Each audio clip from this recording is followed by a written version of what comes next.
Hola de nuevo.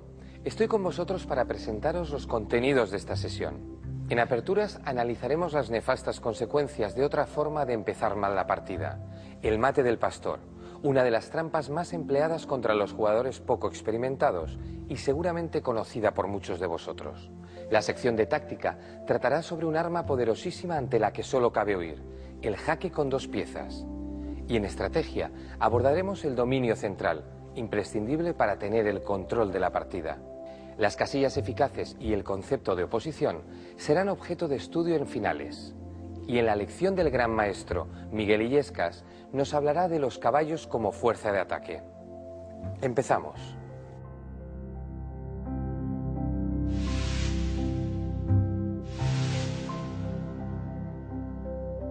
Vamos a iniciar esta sesión de aperturas con el estudio del mate del pastor. Cuenta la leyenda que un arrogante rey se jactaba de jugar como nadie al ajedrez. Un día, un humilde pastor le retó a una partida al rey. Como no, aceptó confiado. Toda la corte se congregó para presenciar la victoria de su rey. Pero ¿cuál fue su sorpresa al ver cómo el sencillo pastor derrotaba al monarca en solo 4 jugadas? Desde entonces, a esta forma de mate se le conoce como el mate del pastor. Y para que no nos pase como al rey, es importante conocerlo. Veamos en qué consiste.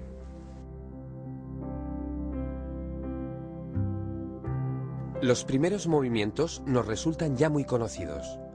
Las blancas empiezan avanzando su peón de rey 2 casillas y el rival contesta del mismo modo. A continuación, las blancas intentarán dar mate en el punto F7, utilizando dama y alfil. Recordad que el punto F7 es ahora muy débil, solo lo defiende el rey. Las blancas sacan su alfil a C4. Y cuando el negro contesta con una jugada razonable, como es desarrollar el caballo, la dama blanca va a intentar dar el mate. Observad cómo la dama amenaza su entrada en F7 apoyada por la posición del alfil. Las negras podrían evitarlo, pero si no se percatan del peligro y desarrollan su otro caballo, pensando en ganar un tiempo con la amenaza a la dama, se encontrarán con una ingrata sorpresa: el mate del pastor. Fijaos cómo el rey queda encerrado en esta posición. Su propia dama le impide la huida. No debéis olvidar nunca que cuando la dama se acerca tanto al rey enemigo, las probabilidades de jaque mate se multiplican. En el caso del mate pastor, la dama tiene otras maneras de aproximarse al rey. En vez de salir con el alfil, las blancas podrían hacerlo con la dama.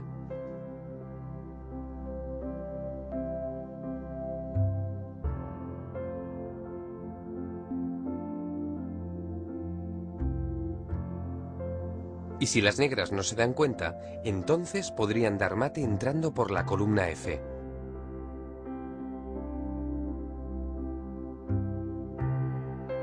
Lo veremos mejor con un ejemplo, así que utilizaremos una partida real que se disputó en Argentina en el año 1972.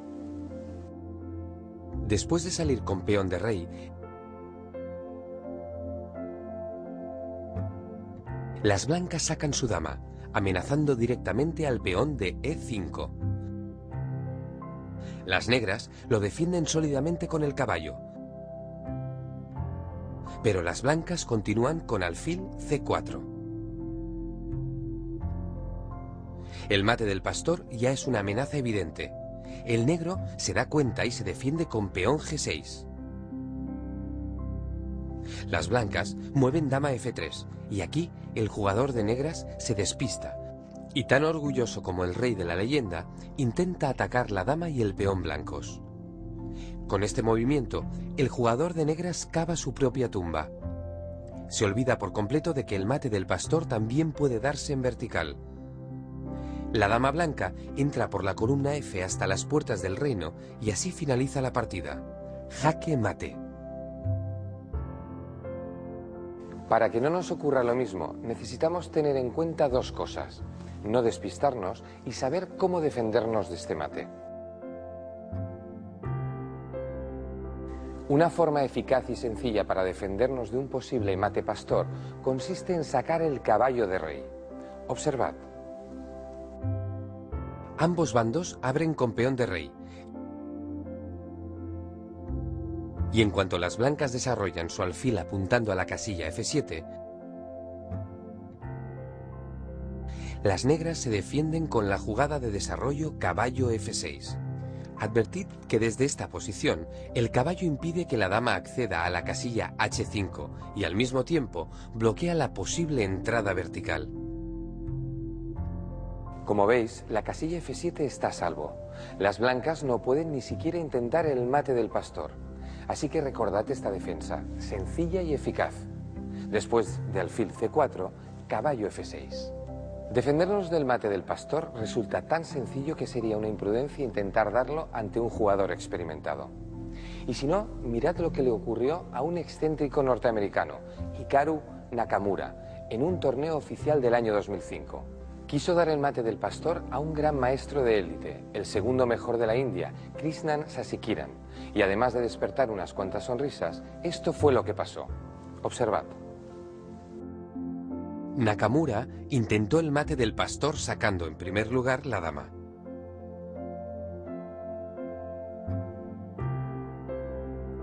Prestad mucha atención porque siguiendo este orden, la defensa caballo F6 no sirve. El peón de E5 seguiría amenazado. Así que lo primero es defender el peón, como hizo Sasikiran. Y si las blancas persisten amenazando con el alfil, una buena forma de jugar es G6, tal y como hemos visto en una partida anterior. Pero si recordáis, tras dama F3, el jugador argentino permitió el mate.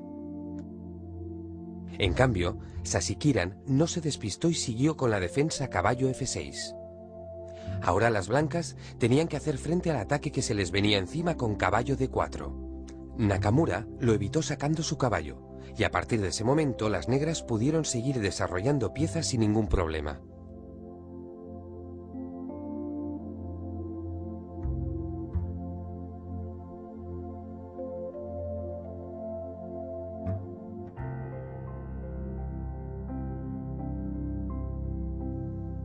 Cabía incluso atacar la dama enemiga con el objetivo de ganar tiempos. En este punto ya podemos hacer balance. Las negras tienen sus 4 piezas menores en juego y las blancas tan solo 3. Esto significa que las negras van por delante en el desarrollo y que la amenaza de mate no les ha perjudicado en absoluto. Nakamura perdió la partida, pero no por ello dejó de salir en todos los titulares. Se había atrevido a sacar la dama en el segundo movimiento. Y como sabemos, esto es algo que no hay que hacer. Estudiar el mate del pastor es fundamental, no tanto para intentar darlo, sino para conocer a fondo las posibilidades de coordinación dama-alfil. Fijaos en esta partida disputada en 1960. A pesar de que el conductor de las blancas estaba jugando a ciegas, sin ver el tablero, fue capaz de dar el mate del pastor a su rival. Como podéis comprobar, en la apertura no se plantea ninguna amenaza de mate, y probablemente por eso el jugador de negras no lo ve venir.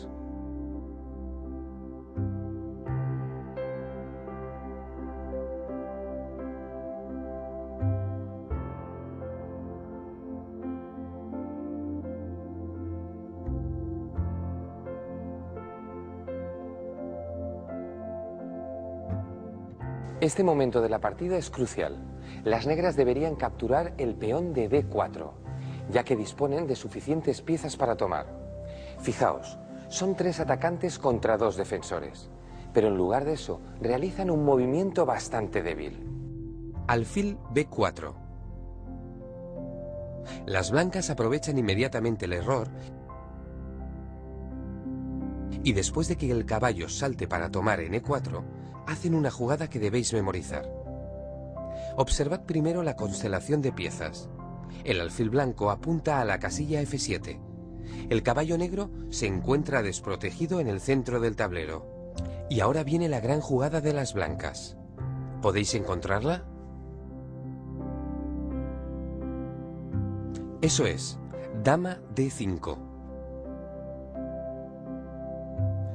dama y alfil ejercen una acción conjunta en la misma diagonal. Es lo que llamamos batería. En ese caso, la batería dama-alfil amaga un mate en el punto F7. Pero además, se produce un ataque doble porque la misma pieza, la dama, también amenaza al caballo de E4. Las negras tienen que defender el mate y como consecuencia perderán el caballo. Pero el caso de esta partida es todavía más grave.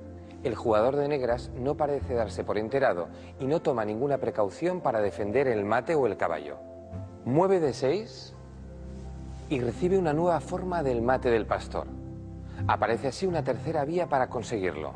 En resumen, hemos visto cómo entrar con la dama por la diagonal desde H5, también por la columna F y por último desde D5. Tres caminos diferentes que conducen a un mismo final, el mate del pastor. Pero recordad, aunque parezca muy fácil dar este mate, la defensa también es muy sencilla. Por lo tanto, no lo intentéis nunca contra jugadores experimentados. Bien, es hora de poner en práctica lo que hemos aprendido.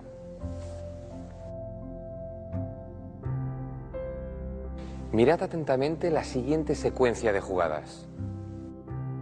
Se trata de una defensa filidor.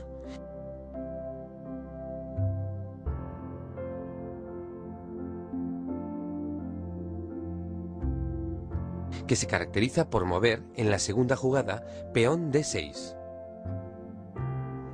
Las blancas toman la iniciativa, atacan el centro de las negras, estas lo defienden y en esta posición las blancas empiezan ya a presionar el punto F7. Todavía no hay ninguna amenaza directa, así que las negras, de una forma muy floja, juegan alfil E7.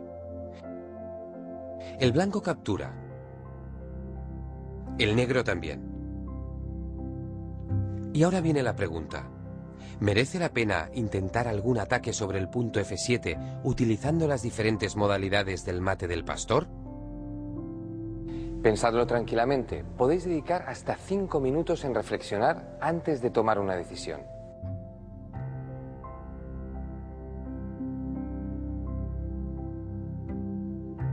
¿Lo tenéis?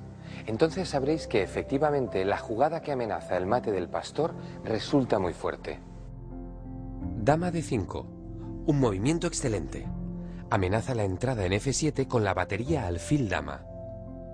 En este caso, la batería resulta muy potente porque las negras solo pueden defender la entrada de la dama con caballo H6, pero las blancas tienen la respuesta alfil H6. Fijaos que si las negras se dedican ahora a tomar el alfil, reciben un rápido mate del pastor. ¿Qué hacen? Enrocan. Ahora las blancas ponen el alfil a salvo, quedando con una pieza de ventaja. Enhorabuena a todos los que hayáis optado por dama D5. Atentos al tablero y a la pregunta que os voy a formular. Los movimientos de inicio son exactamente los mismos que hemos visto en el anterior ejercicio. Se trata de la misma apertura, pero con una diferencia. En lugar de tomar con peón, las negras capturan con caballo. Y aquí la cuestión es, según los modelos de ataque del mate del pastor, ¿tienen las blancas alguna manera de sacar partido a esta posición? Tranquilos, es difícil, así que podéis tomaros hasta 10 minutos para dar con la solución.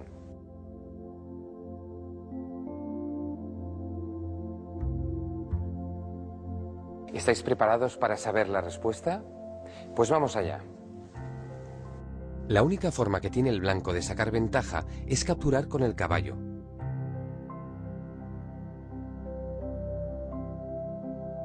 Y desde el cambio, mover dama H5.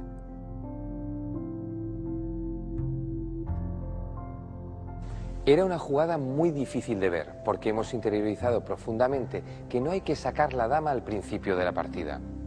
Pero aquí tenemos una excepción. Y es que en ajedrez, la gracia está en conocer las reglas y también en saber ver las excepciones. ¿Y por qué es tan oportuno este movimiento? porque se da un ataque doble. Por un lado se amenaza jaque mate en F7 y por otro la captura del peón. Cuando las negras se defienden del jaque, las blancas no solo ganan material, sino que además mantienen la iniciativa. Fijaos que las negras están obligadas a interponer el caballo para proteger su torre, y esto permite al blanco desarrollar el alfil, impidiendo el enroque. Observad que desde esta posición controlan la casilla de paso F8, y a partir de aquí el blanco se dispone a sacar el caballo, traer la torre al centro. En resumen, tiene un peón de más y ataca. Por lo tanto, el movimiento dama H5 era excelente. Felicidades a los que hayáis acertado. Y para acabar, vamos con un último ejercicio. En esta posición de la apertura italiana, el negro efectúa un movimiento bastante arriesgado como es peón por peón.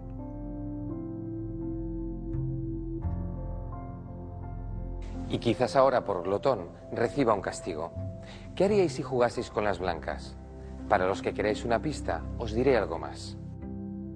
Observad que de nuevo tenemos el punto F7 a tiro del alfil, el caballo negro indefenso en el centro y la casilla D5 disponible para la dama blanca. Pero hay dos posibilidades: llevar directamente la dama a D5 o tomar el peón de F7 con el alfil y luego desplazar la dama a D5 con jaque para tomar el caballo. Valorad la posición y decidid cuál de las dos opciones es mejor. Tomaos entre 2 y 10 minutos para pensarlo bien.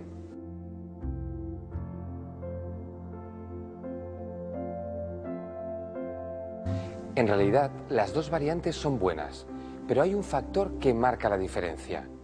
Mirad. Si tomamos primero con el alfil dando jaque, la dama entra en D5 con un nuevo jaque y en consecuencia captura el caballo. De esta forma logra recuperar el alfil que acaba de perder y consigue una cierta ventaja, ya que las negras quedan sin enroque. Pero la opción dama D5 es todavía mejor. ¿Por qué? Básicamente porque amenaza con mate. Por lo tanto, cuando el negro enroca, las blancas toman el caballo y ganan pieza. Una vez más hemos comprobado la potencia de la batería alfil-dama, así como lo vulnerable que puede ser el punto F7. Con ello damos por concluido el estudio del mate del pastor.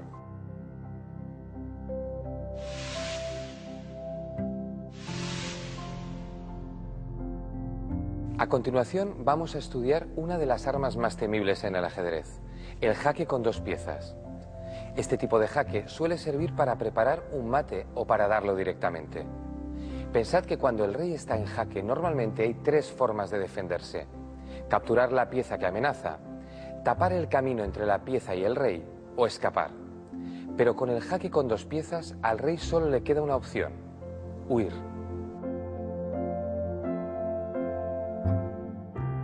En la posición que veis en el tablero, las blancas tienen la oportunidad de jugar torre F8.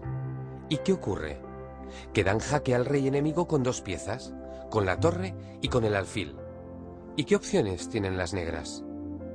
Fijaos que, aparentemente, podrían capturar tanto el alfil como la torre. Es decir, en realidad las dos piezas blancas que dan el jaque están amenazadas. Pero precisamente esa es la tremenda fuerza del jaque con dos piezas, que ambas son intocables.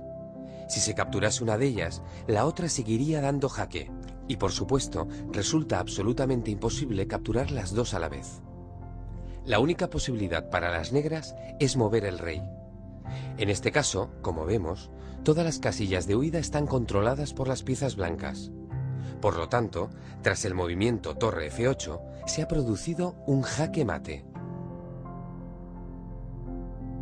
Hay que señalar que no es lo mismo el jaque con dos piezas que el jaque doble. Hablamos de jaque doble cuando una sola pieza ataca a dos enemigas.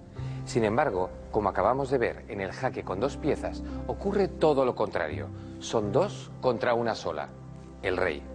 Por lógica, para que el jaque con dos piezas pueda darse, siempre tiene que ser a la descubierta. No podemos mover dos piezas a la vez. Por lo tanto, una se desplaza dando jaque y descubre la acción de la pieza que está detrás. Lo entenderemos mejor con otro ejemplo.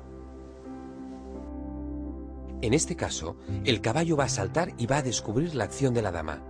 De esta forma, las negras van a preparar el mate que vendrá después. Observad que la dama negra está atacada. Lo mismo pasa con el caballo. Pero les toca mover a las negras, y con su jugada se produce un jaque con dos piezas. Es verdad que las dos están atacadas, pero las blancas no pueden hacer nada contra ellas. El rey tiene que huir. Y ahora, mirad qué bonito mate dan las negras. Sacrifican su dama en G1 y propician el mate de la coz. Para seguir con el estudio de este terrible arma táctica, vamos a analizar dos partidas disputadas durante las Olimpiadas de ajedrez. Cada 2 años, la mayoría de países miembros de la Federación Internacional de Ajedrez se reúnen en unas Olimpiadas propias. Se trata de una competición por equipos, en la que cada uno de ellos representa a su país. Todos luchan por el honor de ser el mejor equipo del mundo, si bien se entregan medallas de oro, plata y bronce, tanto en la categoría femenina como en la absoluta. Desde 1927, el primer año en que fueron disputadas, las Olimpiadas de ajedrez se han convertido en uno de los acontecimientos ajedrecísticos más importantes, y por ellas han pasado grandes jugadores. El equipo de la URSS, que más tarde fue el de Rusia, tiene en su haber un récord admirable de competiciones ganadas. En las ediciones comprendidas entre 2004 y 2010, Rusia se ha visto superada por Hungría y Armenia, un país que en su día fue miembro de la antigua Unión Soviética. En 1968, año en que se disputó la partida que estamos a punto de analizar, precisamente fue la URSS quien ganó aquellas Olimpiadas. El equipo soviético contaba con el armenio Tigran Petrosian, que entonces ostentaba el título de campeón del mundo. Pues bien, en una de aquellas partidas, Petrosian utilizó el jaque con dos piezas para acercar su dama al rey enemigo y tejer una rápida red de mate. Observad. Petrosian juega con blancas y, como vemos, su torre está siendo atacada. Si quiere realizar una jugada de ataque, no tiene más remedio que hacerla con jaque, para que el negro no pueda consumar la amenaza. Salta con el caballo y descubre un jaque con dos piezas. Como veis, la dama y el caballo atacan al rey de las negras, que se ve obligado a escapar. Pero las blancas lo persiguen con su dama, que tiene la oportunidad de acercarse peligrosamente al rey enemigo. Dama E8, jaque.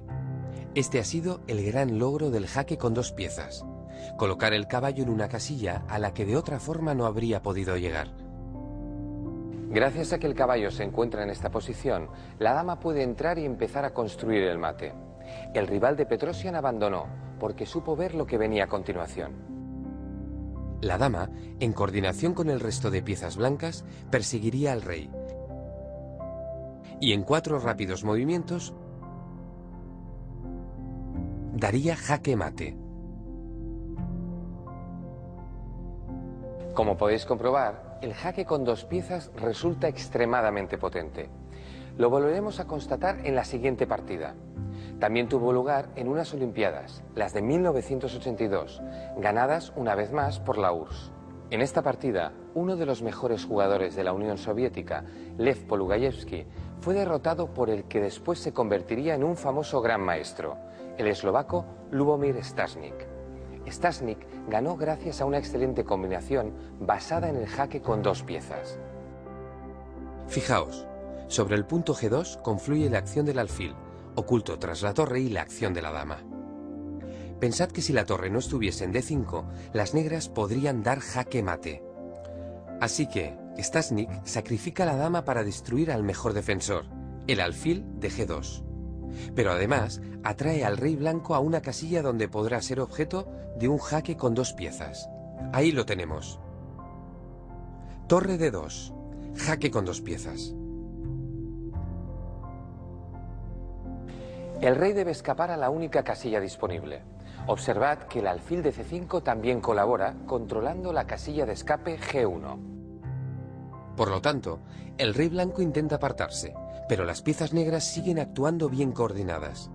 La torre da un nuevo jaque, defendida por su alfil. El rey huye a F4, y ahora recibe un jaque mortal. Los dos alfiles controlan alguna casilla de escape. La torre de G2 corta por el flanco de rey y la torre de F8 da el jaque. La dama blanca no puede hacer otra cosa que sacrificarse en vano, porque torre por F5 es jaque mate.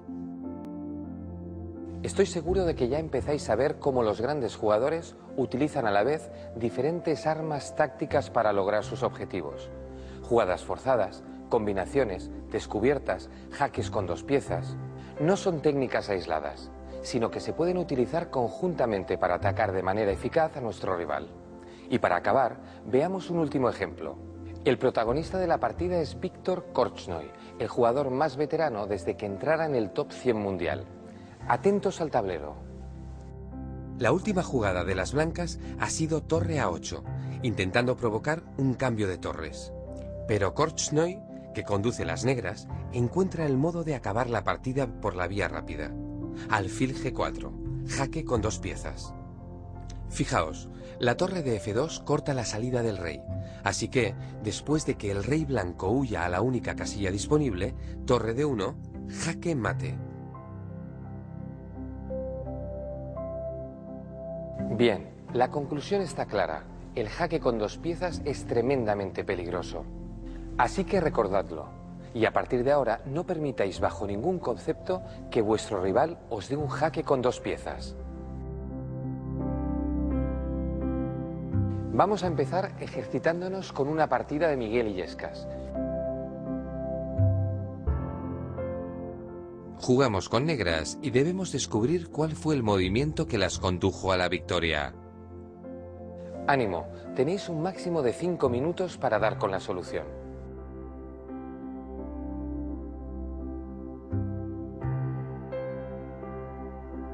Como hablamos de jaque con dos piezas, estoy convencido de que no os ha costado hallar la respuesta. Seguro que habéis pensado que el alfil debe desplazarse, descubriendo la acción de la dama. Pero, ¿a dónde? Y todavía más importante, ¿por qué? Vamos a verlo. La jugada ganadora es alfil G2, jaque con dos piezas. ¿Qué se logra con este movimiento? Fijaos, si el rey toma en G2, las negras ganan la dama. Por lo tanto, deducimos que al blanco le interesa mover el rey para defender la dama. Pero en ese caso, las negras ganan la torre. ¿Qué está pasando? Que el alfil en G2 ha provocado un cortocircuito entre la dama y la torre blancas. Antes se defendían perfectamente la una a la otra, pero ya no lo hacen. El alfil se ha interpuesto, anulando la mutua defensa entre las piezas. Alfil G2 jaque es un movimiento espectacular. Muy bonito. Os felicito si lo habéis encontrado. Tal vez hayáis pensado en alfil E2 jaque. No está mal. Conseguiríamos el mismo efecto, pero sin ganar tanto. Aunque capturaríamos igualmente la torre, sería a cambio del alfil. En definitiva, alfil G2 jaque era la mejor opción. Y ahora sigamos adelante con nuestro entrenamiento. Observad bien esta posición. La pregunta es, ¿les resulta rentable a las blancas jugar caballo por E4? Advertid que, si el caballo salta, permite al alfil de B4 capturar la dama blanca. Pero desde E4 dispone de nuevas opciones en coordinación con la torre de E1. El ejercicio consta de dos fases. La primera consiste en investigar y valorar la jugada caballo por E4 y decidir si es buena o no. La segunda estudia las opciones del jugador negro. Después de caballo por E4, ¿debe el negro capturar la dama blanca o tiene alguna jugada mejor? Pensadlo tranquilamente. Podéis tomaros hasta 15 minutos.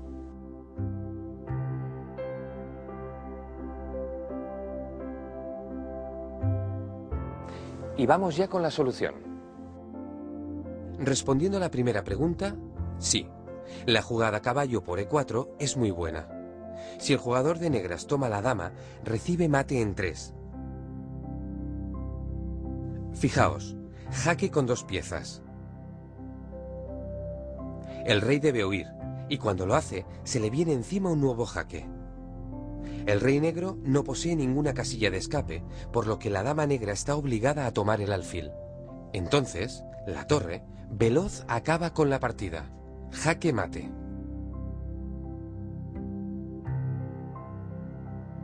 Segunda pregunta. ¿Habrían podido las negras evitar este desastre? Pues efectivamente, si no hubiese movido de forma tan impulsiva, habrían podido evitar el jaque con 2 piezas. El movimiento correcto habría sido alfil E7. La jugada de las blancas habría resultado también muy efectiva, porque después de la captura del caballo, las negras tendrían que tomar, dejando el enroque muy débil. ¿Qué nos enseña este ejercicio? Que siempre debemos evitar los jaques con 2 piezas.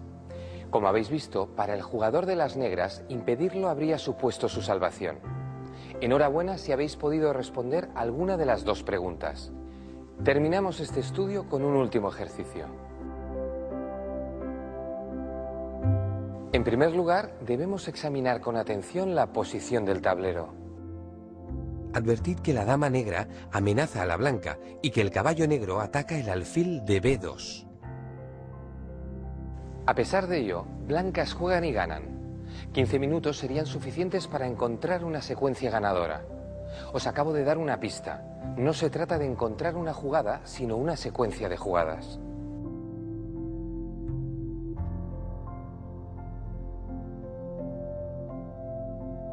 ¿Lo tenéis? Pues vamos con la solución. Se trata de una combinación iniciada con este sacrificio de dama, que permite abrir las defensas del rey negro. Las negras se ven obligadas a capturar con el caballo. La combinación continúa con un nuevo jaque de la torre, que llega apoyada por el alfil de B2. Ante la amenaza, el rey se refugia en la esquina. Y ahora parece todo muy prometedor, salvo por un pequeño detalle, que el alfil de ataque está también amenazado. Pero las blancas lo resuelven de manera brillante con un jaque con 2 piezas. El rey solo tiene una opción: capturar. Y entonces viene la otra torre dando un jaque mortal, ya que, a pesar del inútil sacrificio de la dama, es mate.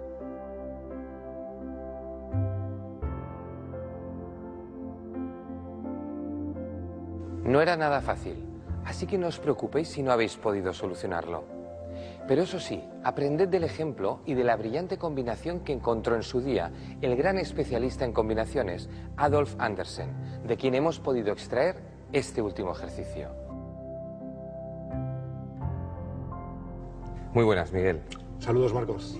Me gustaría que en esta ocasión abordáramos juntos el jaque con 2 piezas y a través de alguna de tus experiencias demostráramos que es un arma letal. Efectivamente, traigo un ejemplo que puede ilustrar bastante bien la enorme fuerza del jaque a la descubierta con 2 piezas. Se trata del desenlace de una partida que disputé en el año 96. Es cortito, si te parece, te lo muestro. Me parece muy bien, estás en tu casa. Gracias, Marcos. Mi rival era Boris Gelfand, que ya entonces estaba entre los mejores del mundo. Propongo que antes de empezar a mostrar las jugadas, hagamos una parada, un análisis profundo de la posición. ¿Te parece? A mí me parece muy bien para comprender la situación. Efectivamente, pues bien, valoramos la situación a priori como aparentemente equilibrada, puesto que se aprecia igualdad material con algún ligero matiz de que el blanco tiene 2 alfiles y el negro tiene un alfil y un caballo. Las blancas están bien plantadas en el centro y podríamos ya a un nivel más avanzado decir que tienen una ventaja estratégica en ese sector. Pero la acumulación de piezas negras apuntando al rey de las blancas hace presagiar un fuerte ataque. La normal sería incorporar la dama, pero ahí Boris, mi rival, tenía pensado jugar F3 y rechazaba mi ataque diagonal, con lo cual tuve que buscar algo distinto y se me ocurrió incorporar primero la caballería. La jugada caballo de 6 a G5 es durísima.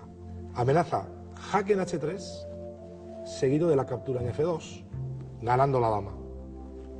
Por tanto, Gelfand tiene que reaccionar de algún modo y la única jugada que se le ocurrió fue rey H1. De este modo, cuando el caballo salte a H3, lo puede capturar. ¿Qué hice yo? Saltar a H3. Porque ahora vamos a poner de manifiesto la fuerza del jaque con 2 piezas. Aquí Gelfand no le quedó más remedio que abandonar, porque si hubiera capturado el caballo, seguía caballo por F2,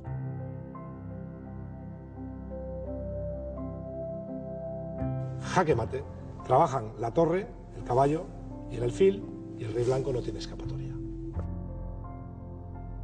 ¿Qué te ha parecido? Una auténtica miniatura. Seguro que fue la derrota más corta de Gelfand en su historia. Es probable, aunque no creas. Yo también perdí una vez una partida en solo 15 jugadas. Pero bueno, otro día te la cuento. Sí, otro día nos la cuentas. A mí lo que me ha parecido muy bien es la posición de las piezas. Te ha gustado la coordinación, supongo, ¿no? Sí. Es tan importante y tan efectiva esa coordinación que incluso retirando la torre negra de G6, el jaque doble, con 2 piezas, provocaría una situación de mate inmediata. Rey G1, caballo por H3, sería jaque mate. Por tanto, se ve con mucha claridad cómo tenemos que evitar, en la medida de lo posible, que nos den un jaque con 2 piezas. Sería como permitir un penalti en el último minuto del partido. Un brillante mate entre alfil y caballo. Me alegro que te haya gustado. Puede llegar a ser también un recurso táctico muy poderoso. No lo olvidéis. Seguro que sí. Muchísimas gracias, Miguel. Gracias de nuevo, Marcos. Nos seguimos viendo.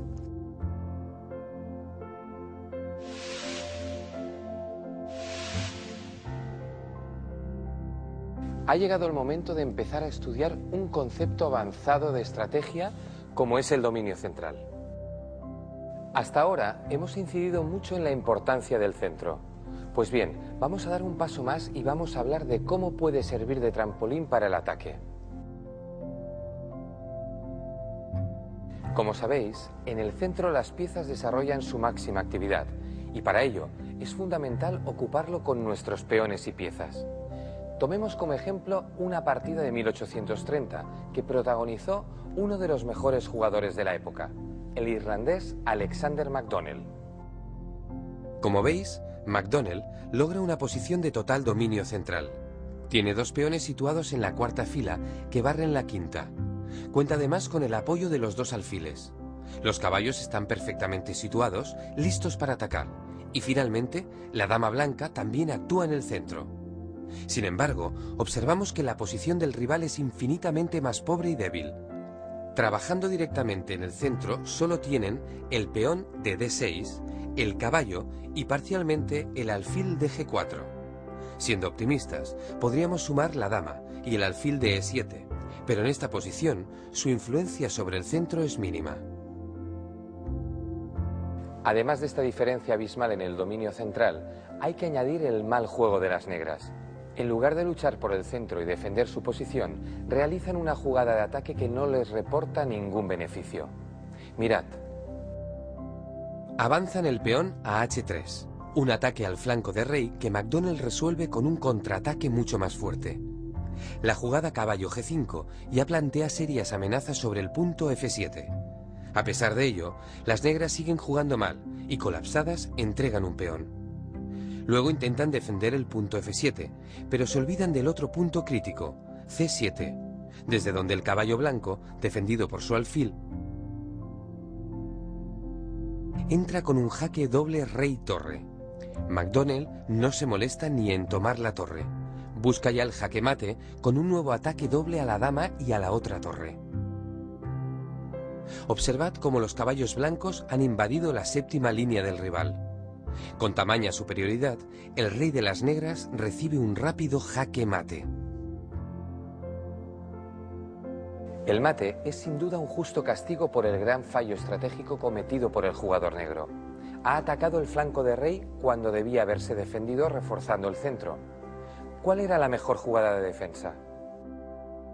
Caballo C6. Así, después de que el blanco enroque largo, el jugador negro también puede buscar un refugio para su rey. Y debe hacerlo antes de que los peones blancos avancen y abran el centro. Algo que pueden hacer gracias al dominio central. Las negras, como decíamos, tienen que buscar el enroque largo. Advertid que en el enroque corto hay muchos agujeros. Pero atención, gracias a la supremacía central, las blancas tienen la capacidad de dificultar mucho el enroque. Un ejemplo, si la dama se instalase en E3, después del enroque, las blancas podrían avanzar su peón a D5, expulsando al caballo y abriendo la diagonal. Esto permitiría a la dama blanca entrar en A7 después de que el caballo escapara del ataque. Por lo tanto, la jugada dama E3 evita el enroque largo. Observad cómo los peones del centro tienen un gran potencial de avance. Gracias a ellos, la dama puede atacar el punto A7. Lo hace por encima de los peones. Actúa escondida tras ellos. Esto es lo que se conoce como efecto rayos X. Supongamos que las negras evitan la pérdida del peón desplazándolo a A6. Lo normal sería que el blanco aprovechase su ventaja de desarrollo para abrir el centro con E5. El caballo, al verse atacado, escaparía. Y aquí las blancas ya podrían abrir el centro y empezar a utilizar casillas como trampolín de ataque. Evitarían de nuevo el enroque. Esto pondría al negro en una situación muy difícil, puesto que su rey se encontraría sin un refugio seguro. Por último, fijaos en que las piezas blancas siguen estando mucho más activas que las negras en el centro del tablero. En definitiva, hagan lo que hagan las negras, las blancas siempre encontrarán más y mejores opciones gracias a su dominio central. Esta partida ejemplifica muy bien la idea de centralización. Os recomiendo que la repaséis detenidamente. Pero si os cuesta comprenderla a fondo, no os preocupéis.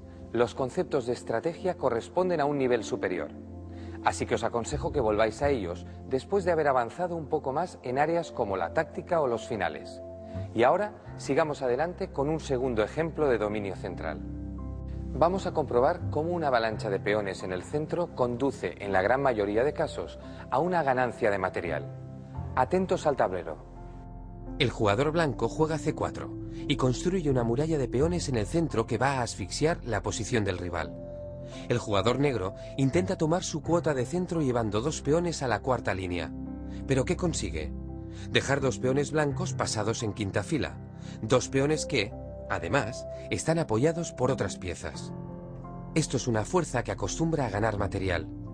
El blanco ataca las piezas enemigas y enseguida logra la ganancia de material con este ataque doble del peón de D7 apoyado por el peón de E6.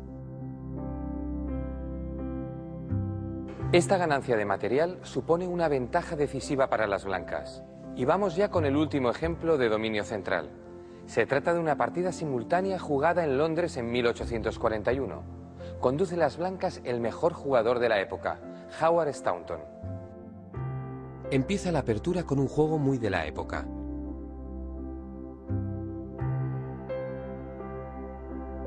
En la cuarta jugada, Staunton avanza el peón a F4 para controlar el centro, y pronto su rival empieza a jugar mal.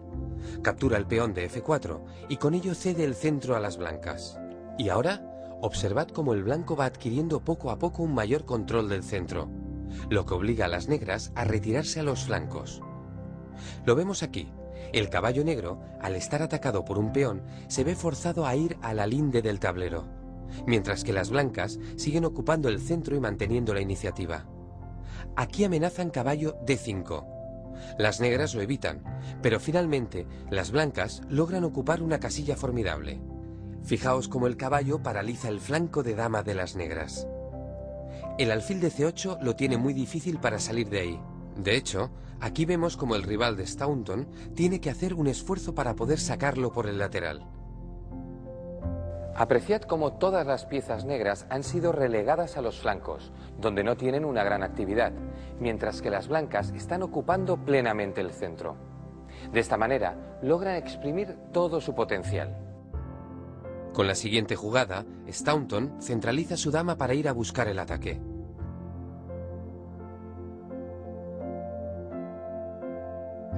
Después, con C4, logra paralizar la acción de los alfiles. Las negras intentan desbloquear su posición, entregando el peón, pero entonces las blancas quedan con un potentísimo centro. En este punto resulta muy difícil proponer una buena jugada para las negras. En la partida acabaron de estropear su posición con el siguiente movimiento. Juegan peón G6, y esto permite la entrada de los efectivos blancos. Enseguida veremos cómo Staunton remata este poderoso y eficaz ataque.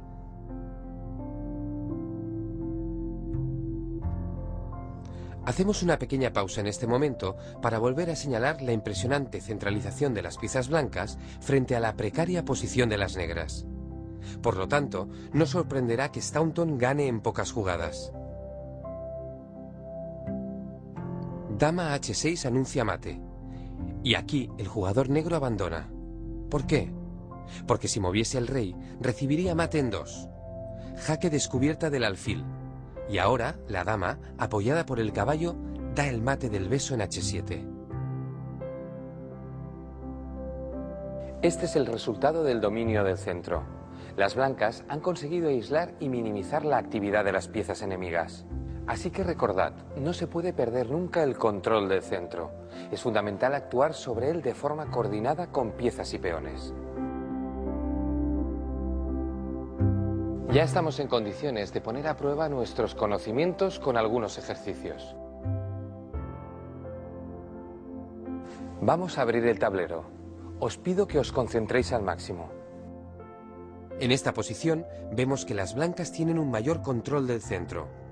Dominan totalmente 3 de las casillas centrales y la cuarta está en disputa. Si nos fijamos en el centro ampliado, advertimos que 10 casillas están bajo el dominio del blanco, por solo 2 del negro. Quedan por disputar 4 casillas más. Pregunta: ¿qué jugada puede realizar el blanco que le ayude a incrementar su control? Pensad que buscamos una jugada que permita sacar más partido del dominio central. Tenéis hasta 15 minutos para dar con la solución.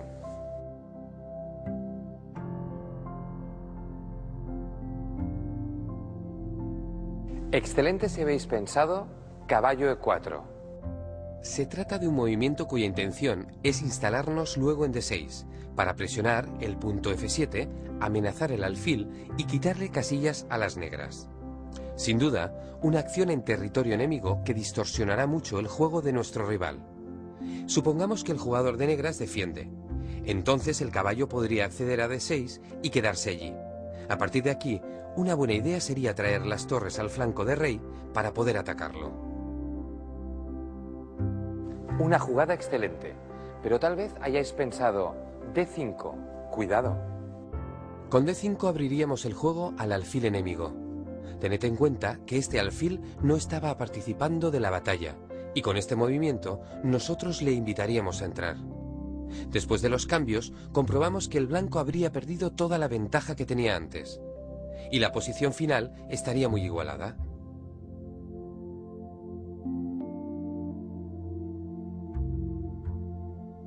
Conclusión: la jugada caballo E4 era nuestra mejor opción. Para el segundo ejercicio vamos a mostrar una partida del siglo XVII jugada por el gran Greco el Calabrés. Ha llovido mucho desde entonces, pero sus técnicas de ataque siguen teniendo la misma validez. Fijémonos. Debido a un mal juego de las negras, las blancas de Greco han conseguido dominar el centro, y ahora tienen la oportunidad de transformar la ventaja estratégica en una ventaja más concreta. ¿Podéis averiguar cómo? Estoy convencido de que con 10 minutos llegaréis a resolverlo.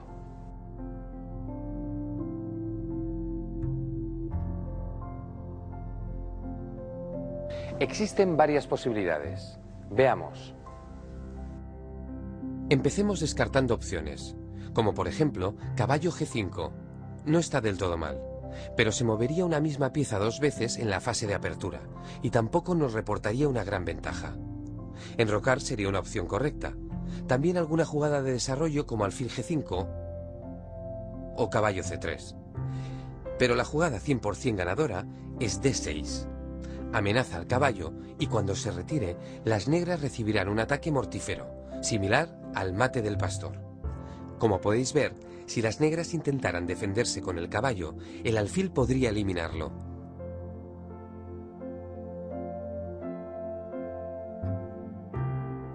Y si las negras tomaran, la batería dama-alfil estaría preparada para lanzar el mate.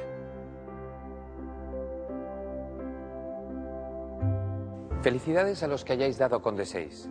Eso es que ya vais aprendiendo a utilizar el centro como trampolín de ataque. Estamos ya en el último ejercicio dedicado al dominio central. Tenéis 5 minutos para responder a esta pregunta. De forma intuitiva, ¿podríais decir cuál es la jugada que mejor aprovecharía la ventaja central de las blancas?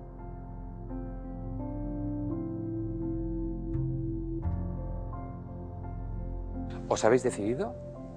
Vamos a ver la solución. Efectivamente, E5. Aprovechamos nuestra fuerza central para expulsar la única pieza negra que está bien colocada, el caballo.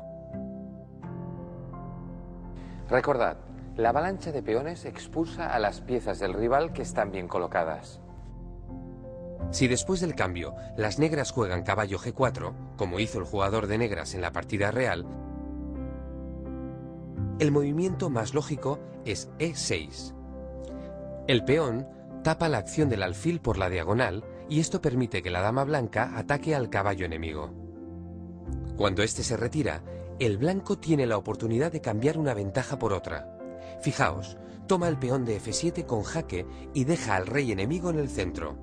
Por lo tanto, se ha cambiado centro por ataque. A pesar de todo, observamos que las piezas blancas siguen teniendo más presencia en el centro que su rival. Las negras intentan organizar la defensa del rey, pero con cada jugada, el blanco ataca y controla el centro. Ahora el alfil amenaza al rey negro por rayos X. La dama trata de evitar el jaque, bloqueando el avance del peón, pero el blanco continúa con jugadas de desarrollo. Como veis, después del enroque, la torre se posiciona apuntando al rey enemigo. En pocas jugadas, las blancas consiguieron rematar la partida. Si os parece, ya por curiosidad, vamos a seguirla hasta el final. Lo importante es que observéis cómo las blancas continúan atacando. Aquí, ante la amenaza, las negras capturan el caballo. Pero con este movimiento permiten un jaque con dos piezas. Ahí lo tenéis. Torre y caballo dan un jaque conjunto a la descubierta. Como podéis ver, el rey negro no tiene más alternativa que huir, y las blancas prosiguen su ataque.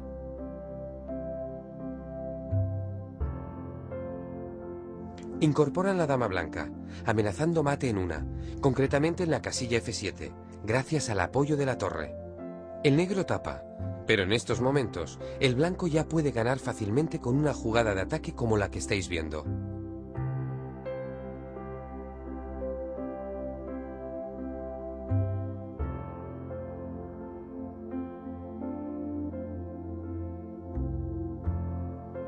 El rey negro, muy desprotegido, recibe el mate en F7.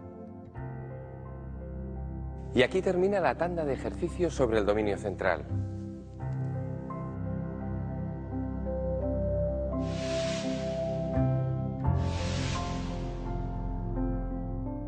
Para todo jugador de ajedrez resulta fundamental conocer y dominar la fase final.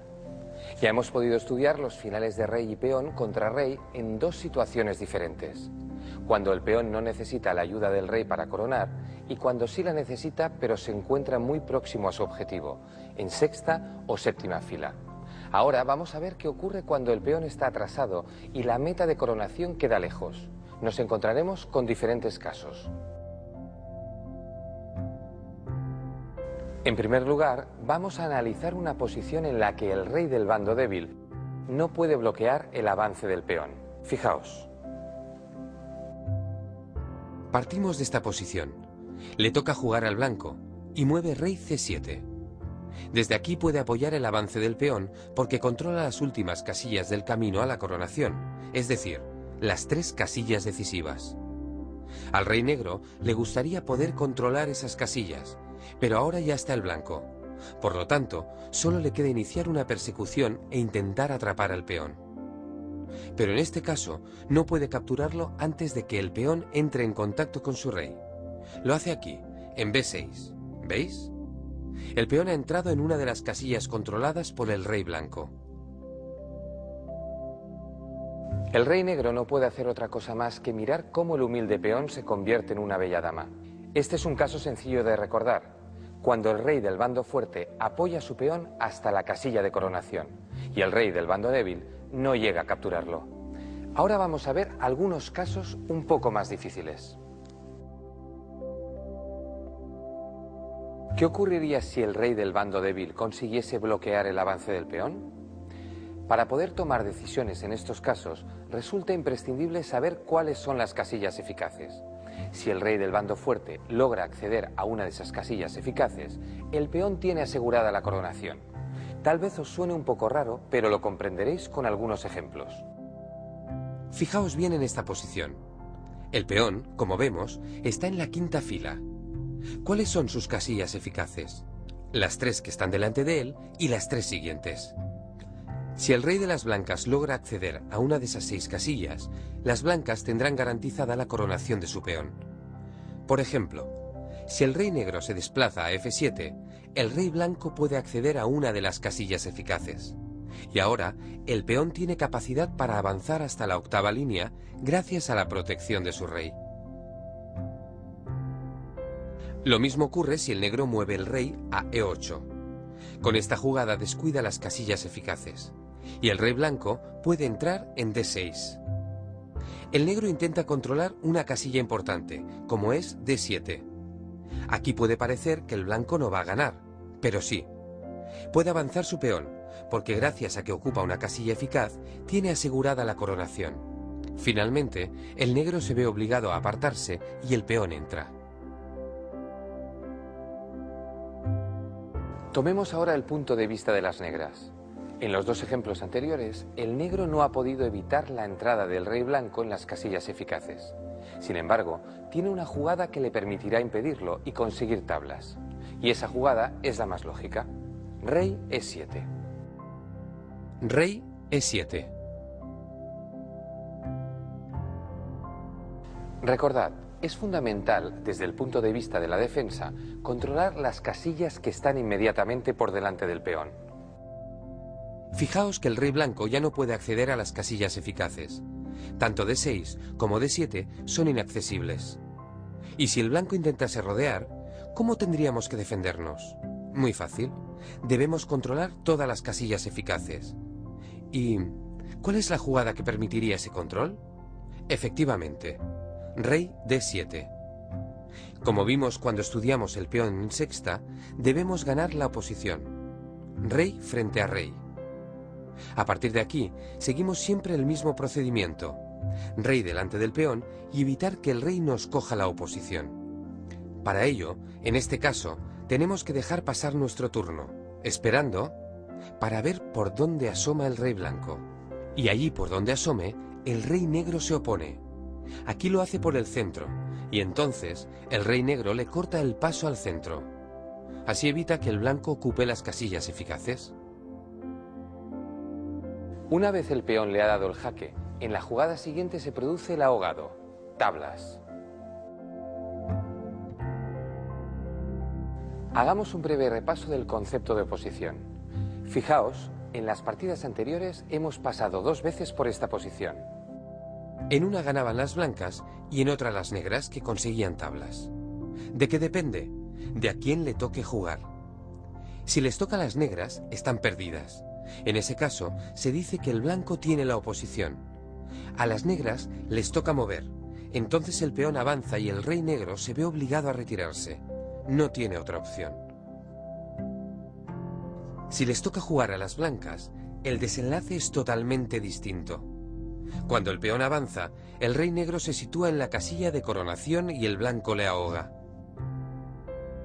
Este concepto requiere que practiquéis y que lo veáis sobre el tablero para tenerlo más claro. Bien, a continuación vamos a analizar qué pasaría si nos encontrásemos exactamente con la misma posición inicial que antes, pero una fila más atrás. Fijaos que ahora el peón no está en la quinta línea, sino en la cuarta. Y eso cambia algunas cosas. Ahora las casillas eficaces son solo las que vemos señaladas en la sexta línea. Ya no basta con que el rey se sitúe delante del peón, sino que es necesario que el rey deje una fila libre entre él y el peón. Esto es así siempre que el peón se encuentre en la cuarta fila o por debajo de ella, en tercera o en segunda. La jugada más sólida y lógica para las negras es acercarse al máximo al peón, con rey E6. Después, cortar al rey blanco ganándole la oposición y a partir de aquí quedarse esperando enfrente del peón a que el rey blanco aparezca. El proceso que seguiría hasta conseguir las tablas ya lo conocéis. Así que vamos a volver atrás y vamos a suponer que las negras no saben jugar tan bien y mueven rey E7. Esta jugada permite el acceso a las casillas que están por delante del peón, pero no a las casillas eficaces. Por lo tanto, todo está bajo control para las negras. Las blancas intentan acceder con su rey a las casillas eficaces, pero el negro lo impide oponiéndose. El rey blanco no puede progresar. Observad que, al mínimo intento, se encuentra con la oposición del rey negro.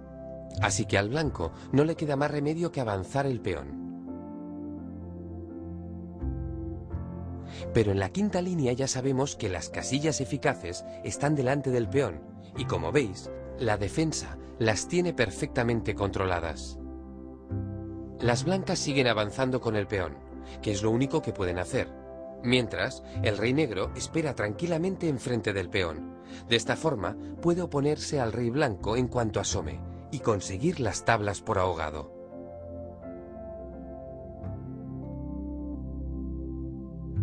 Como podéis comprobar, necesitamos saber cuáles son las casillas eficaces en cada caso.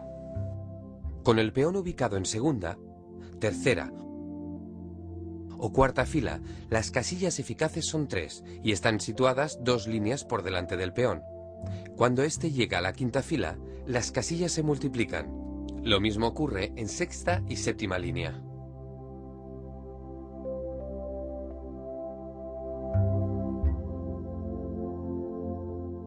Ahora analizaremos 2 casos donde se demuestra la importancia de conocer bien los conceptos de casillas eficaces y oposición. Vamos con el primero. Hay un peón por bando. El blanco, al que le toca mover, efectúa su jugada rey c5 tomando la oposición al rey de las negras. El rey negro se ve obligado a mover y por tanto va a tener que ceder el paso al blanco. Una de estas 3 casillas va a quedar accesible para el rey de las blancas. Al apartarse, el rey negro, como es lógico, se acerca al máximo a su peón para protegerlo. Pero ahora el rey blanco invade la zona enemiga. Para capturar un peón, las casillas eficaces son aquellas que están en la misma horizontal del peón a una distancia de 2 casillas. Si el rey blanco logra cruzar esta barrera, seguro que va a conseguir capturar el peón. Mirad. El rey negro se mantiene lo más cerca que puede, pero el blanco le va ganando terreno. Ahora el rey de las blancas va a conseguir la casilla de 6, porque el rey negro tiene que mover, y al hacerlo pierde el control sobre D6. El rey blanco se aproxima al peón. Y aunque las negras lo defienden, las blancas cuentan ahora con 2 casillas de ataque contra solo una de defensa. Esto permite que el rey blanco pueda bascular, mientras que el negro se ve forzado a abandonar la defensa de su peón. Intenta quedarse en la zona de coronación, pero aquí vemos cómo al capturar, el rey blanco ocupa además las casillas eficaces de su peón. Ahora ya no importa a quién le toque jugar. En cualquier caso, las blancas conseguirán convertir su peón en dama y ganar la partida. Observamos que por mucho que el negro intente controlar la zona de coronación, el peón ya está en quinta fila y puede avanzar tranquilamente hasta la octava línea. Os aconsejo que cojáis vuestro tablero, saquéis de la caja los 2 reyes y un peón y que probéis todas las opciones. Jugad a colocar las piezas aleatoriamente y pensad siempre cuál es la mejor opción, tanto para el bando fuerte como para el débil. Así podréis dominar mucho mejor estos finales. Vamos ya con el análisis del segundo caso. La posición de inicio es, de nuevo, exactamente la misma que antes, pero una fila más atrás. Igual que antes, el blanco coge la oposición, pero ahora, aunque por un proceso idéntico que el anterior, también consigue llegar a las casillas eficaces y capturar el peón.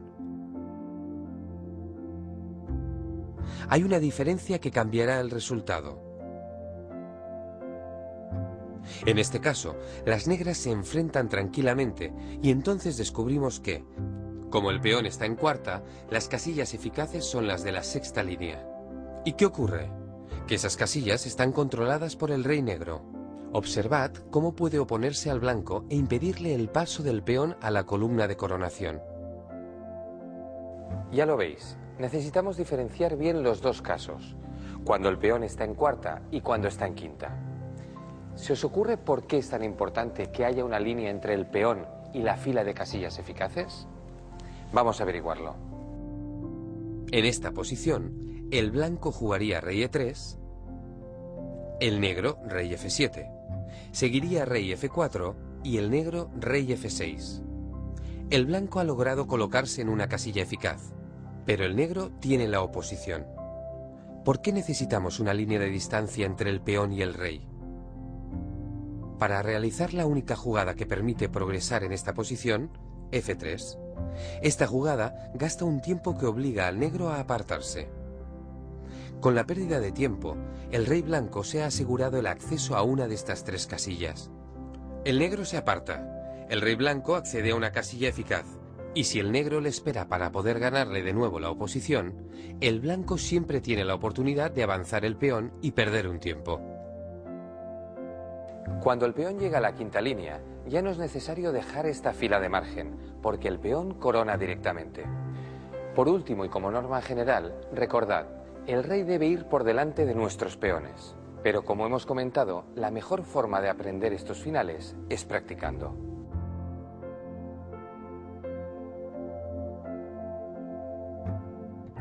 Empezaremos con un ejercicio bastante sencillo. Juegan blancas. Primera pregunta. ¿Cómo valoráis la posición? ¿Creéis que las blancas pueden ganar? Segunda pregunta. ¿Qué jugada haríais si fueseis las blancas? Pensadlo con calma, valorad todas las opciones y tomaos hasta 10 minutos para decidir qué procedimiento utilizaríais.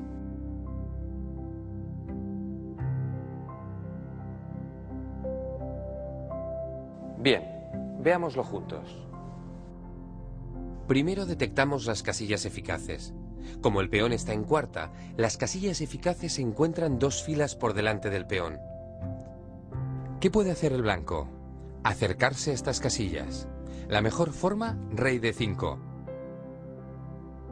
Porque nos permite llegar antes que el negro C6, una de las tres casillas eficaces. Haga lo que haga el negro, las blancas solo tienen que progresar con su rey o con su peón. Por lo tanto, las blancas podrán ganar fácilmente. Vamos con el siguiente ejercicio. Observad esta posición. De nuevo debéis responder dos preguntas. Primera, ¿ganan blancas o son tablas? Segunda, ¿cuál es la mejor jugada para las blancas?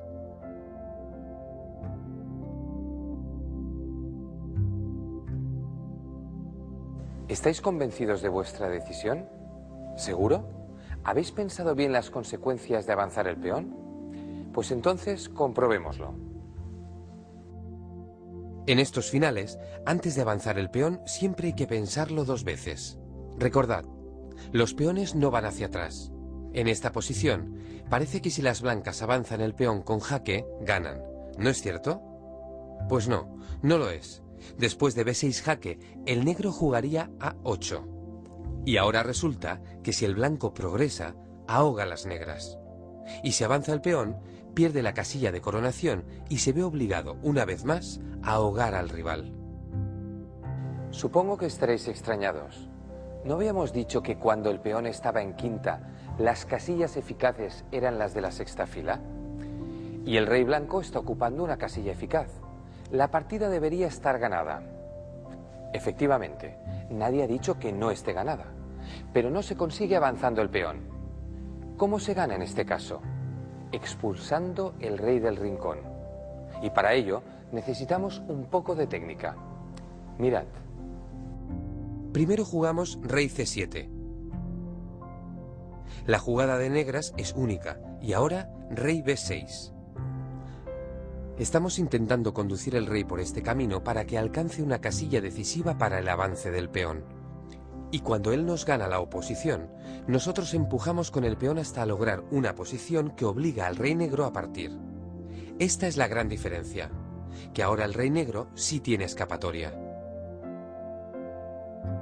Recordad, con el peón de caballo, el rey blanco tiene que entrar por la columna de la torre y expulsar así el rey enemigo.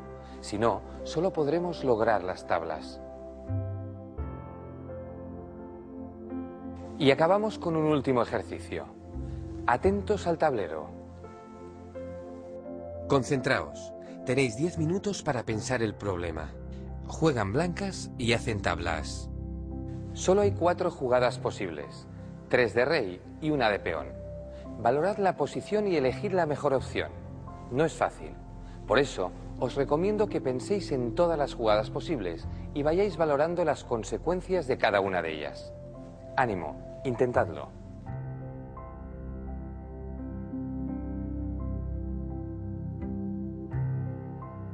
¿Queréis saber la respuesta?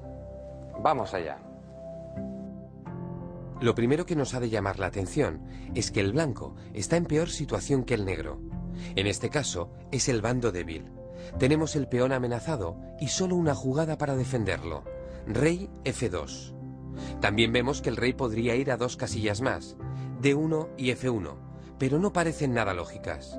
Y por último, podríamos avanzar el peón a E4, algo que tendría cierta lógica. ¿Por qué? Por el concepto de casillas eficaces. Pero no las nuestras, las del rival. Si avanzamos y las negras capturan, ¿qué ocurre? Que las casillas eficaces del peón rival son estas 3. Si aproximamos nuestro rey, cortamos el acceso, y a partir de aquí, manteniéndonos siempre enfrente del rey o del peón, podemos hacer tablas.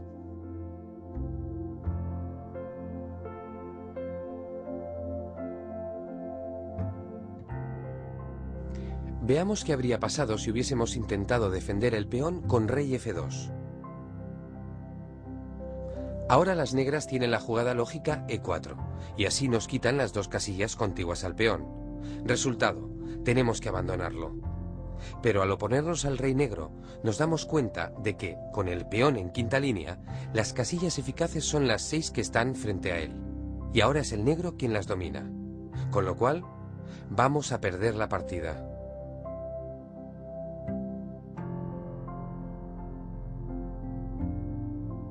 Concluimos que avanzar el peón a E4 era la mejor opción y que, por tanto, saber valorar la posición es fundamental si queremos obtener lo mejor de ella. En este caso, ser conscientes de que no podíamos ganar nos ha ayudado a no perder.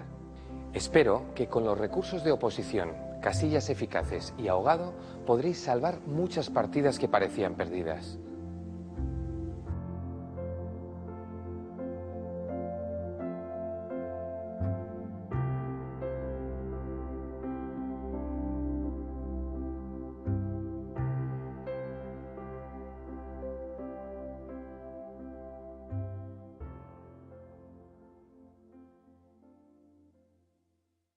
De D7, apoyado por el peón de E6. Esta ganancia de material supone una ventaja decisiva para las blancas. Y vamos ya con el último ejemplo de dominio central. Se trata de una partida simultánea jugada en Londres en 1841. Conduce las blancas el mejor jugador de la época, Howard Staunton. Empieza la apertura con un juego muy de la época.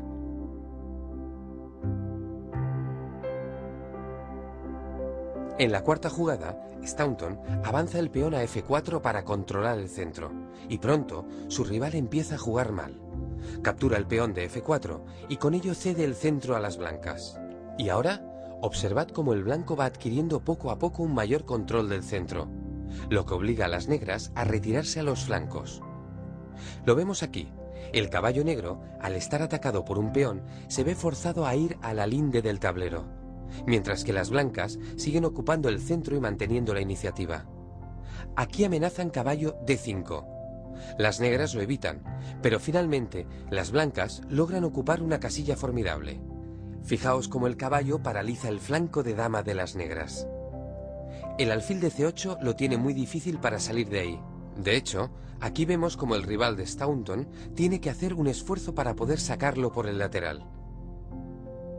Apreciad cómo todas las piezas negras han sido relegadas a los flancos, donde no tienen una gran actividad, mientras que las blancas están ocupando plenamente el centro. De esta manera, logran exprimir todo su potencial. Con la siguiente jugada, Staunton centraliza su dama para ir a buscar el ataque.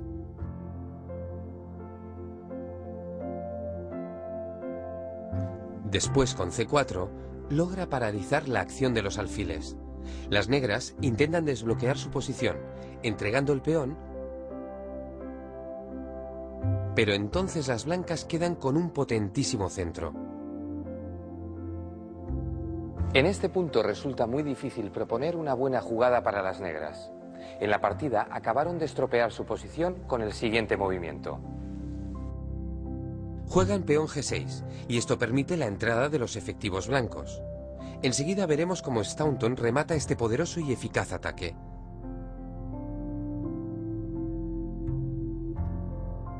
Hacemos una pequeña pausa en este momento para volver a señalar la impresionante centralización de las piezas blancas frente a la precaria posición de las negras.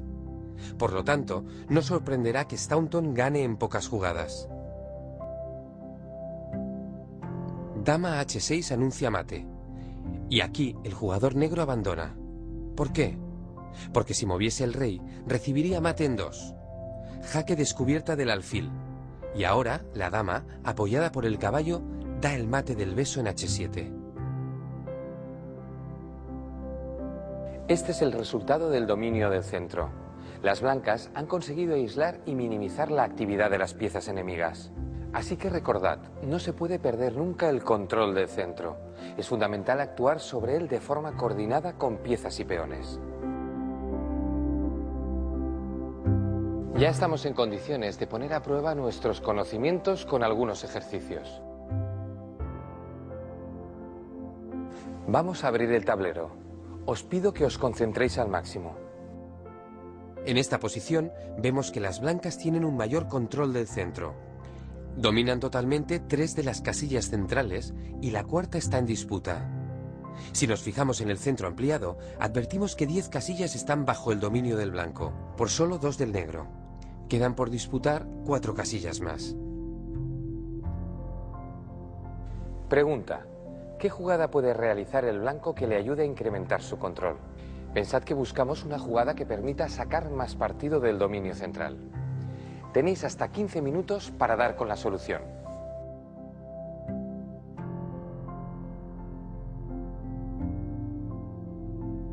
Excelente si habéis pensado caballo E4. Se trata de un movimiento cuya intención es instalarnos luego en D6, para presionar el punto F7, amenazar el alfil y quitarle casillas a las negras. Sin duda, una acción en territorio enemigo que distorsionará mucho el juego de nuestro rival. Supongamos que el jugador de negras defiende. Entonces el caballo podría acceder a D6 y quedarse allí. A partir de aquí, una buena idea sería traer las torres al flanco de rey para poder atacarlo. Una jugada excelente, pero tal vez hayáis pensado D5, cuidado. Con D5 abriríamos el juego al alfil enemigo. Tened en cuenta que este alfil no estaba participando de la batalla, y con este movimiento nosotros le invitaríamos a entrar. Después de los cambios, comprobamos que el blanco habría perdido toda la ventaja que tenía antes, y la posición final estaría muy igualada.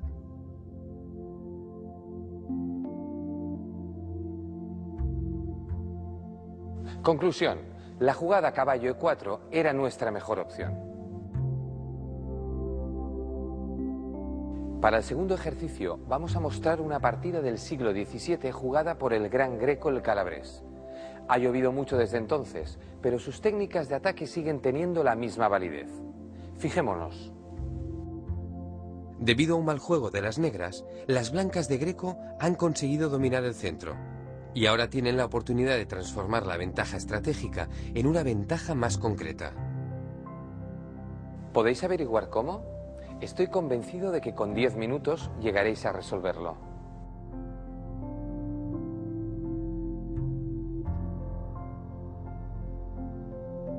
Existen varias posibilidades. Veamos. Empecemos descartando opciones, como por ejemplo caballo G5. No está del todo mal, pero se movería una misma pieza 2 veces en la fase de apertura, y tampoco nos reportaría una gran ventaja. Enrocar sería una opción correcta. También alguna jugada de desarrollo como alfil G5 o caballo C3. Pero la jugada 100% ganadora es D6. Amenaza al caballo y cuando se retire, las negras recibirán un ataque mortífero, similar al mate del pastor. Como podéis ver, si las negras intentaran defenderse con el caballo, el alfil podría eliminarlo.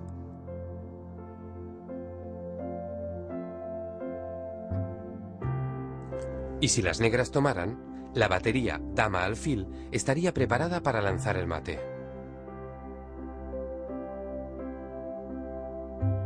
Felicidades a los que hayáis dado con D6. Eso es que ya vais aprendiendo a utilizar el centro como trampolín de ataque. Estamos ya en el último ejercicio dedicado al dominio central. Tenéis 5 minutos para responder a esta pregunta. De forma intuitiva, ¿podríais decir cuál es la jugada que mejor aprovecharía la ventaja central de las blancas?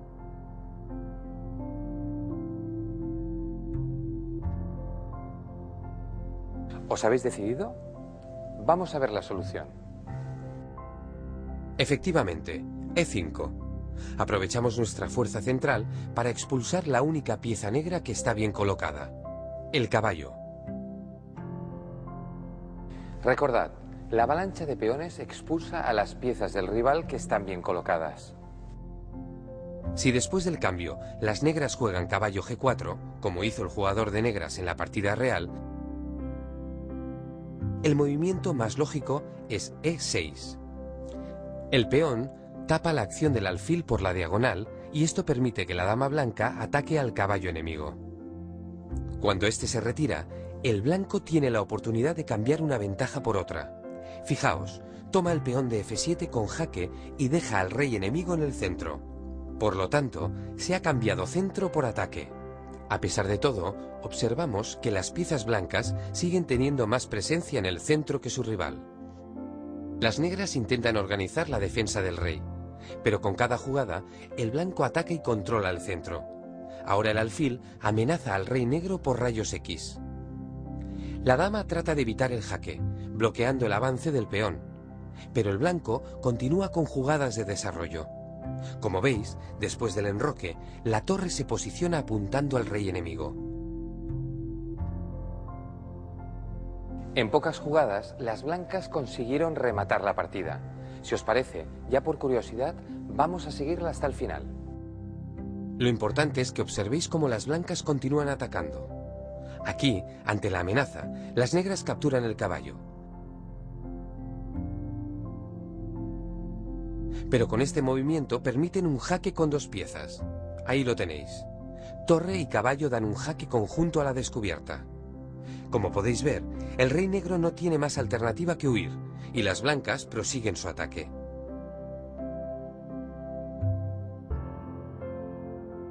Incorporan la dama blanca, amenazando mate en una, concretamente en la casilla F7, gracias al apoyo de la torre. El negro tapa, pero en estos momentos, el blanco ya puede ganar fácilmente con una jugada de ataque como la que estáis viendo.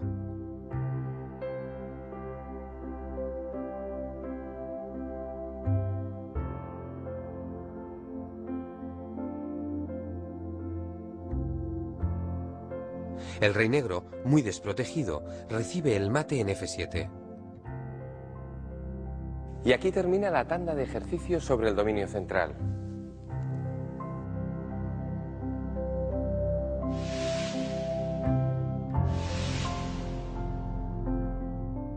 Para todo jugador de ajedrez resulta fundamental conocer y dominar la fase final.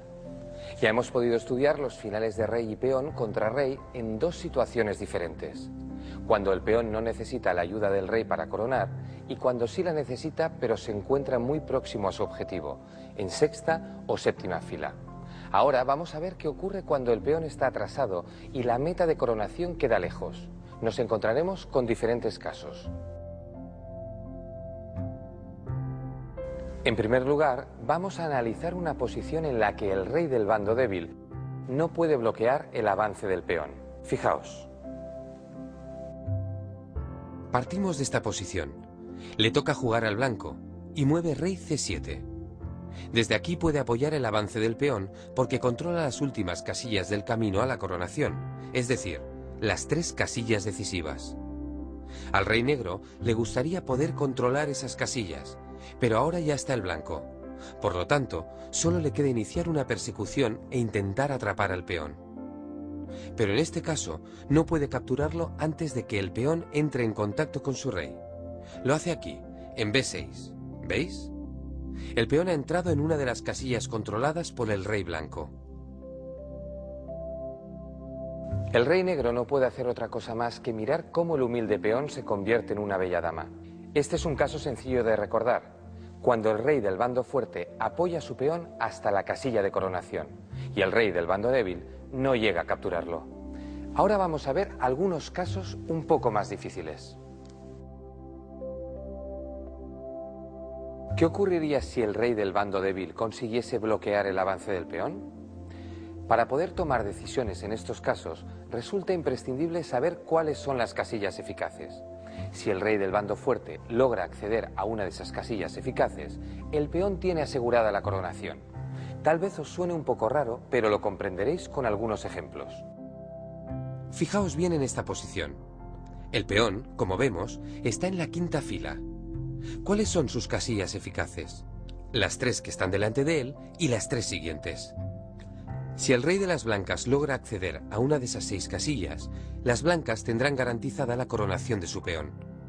Por ejemplo, si el rey negro se desplaza a F7, el rey blanco puede acceder a una de las casillas eficaces. Y ahora, el peón tiene capacidad para avanzar hasta la 8ª línea gracias a la protección de su rey.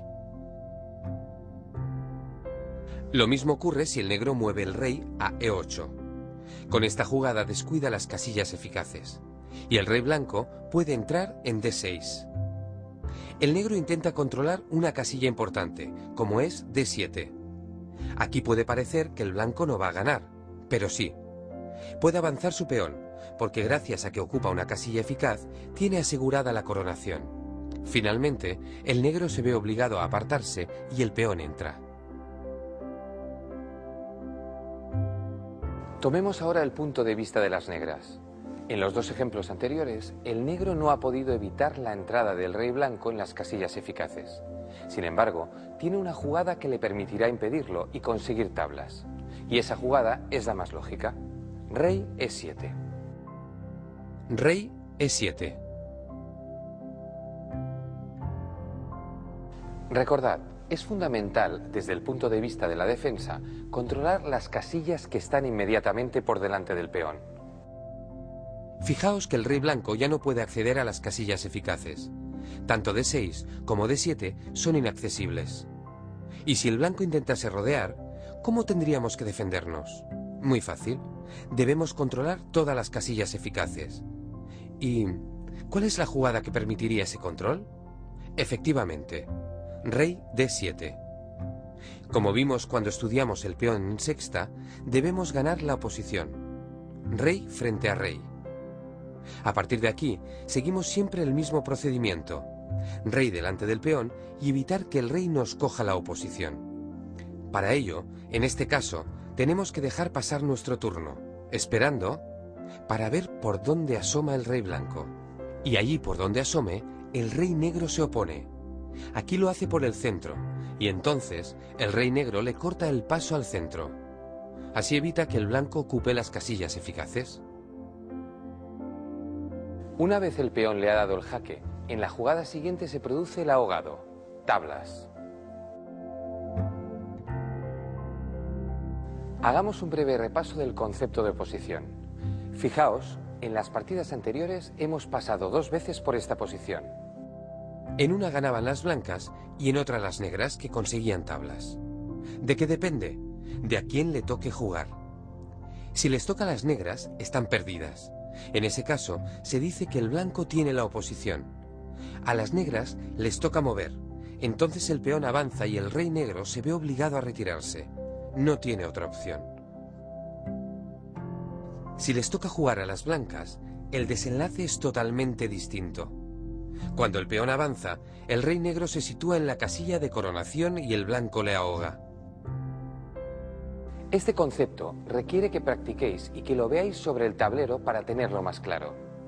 Bien, a continuación vamos a analizar qué pasaría si nos encontrásemos exactamente con la misma posición inicial que antes, pero una fila más atrás. Fijaos que ahora el peón no está en la 5ª línea, sino en la 4ª. Y eso cambia algunas cosas. Ahora las casillas eficaces son solo las que vemos señaladas en la 6ª línea. Ya no basta con que el rey se sitúe delante del peón, sino que es necesario que el rey deje una fila libre entre él y el peón.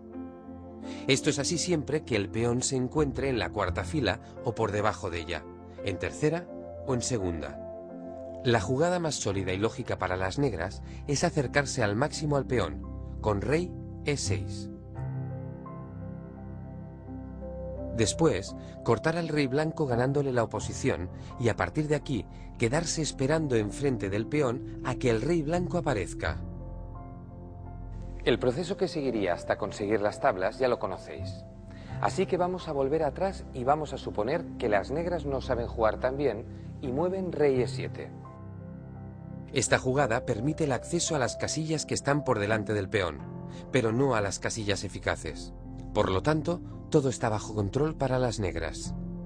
Las blancas intentan acceder con su rey a las casillas eficaces, pero el negro lo impide oponiéndose. El rey blanco no puede progresar. Observad que, al mínimo intento, se encuentra con la oposición del rey negro. Así que al blanco no le queda más remedio que avanzar el peón. Pero en la quinta línea ya sabemos que las casillas eficaces están delante del peón y, como veis, la defensa las tiene perfectamente controladas. Las blancas siguen avanzando con el peón, que es lo único que pueden hacer, mientras el rey negro espera tranquilamente enfrente del peón. De esta forma puede oponerse al rey blanco en cuanto asome y conseguir las tablas por ahogado.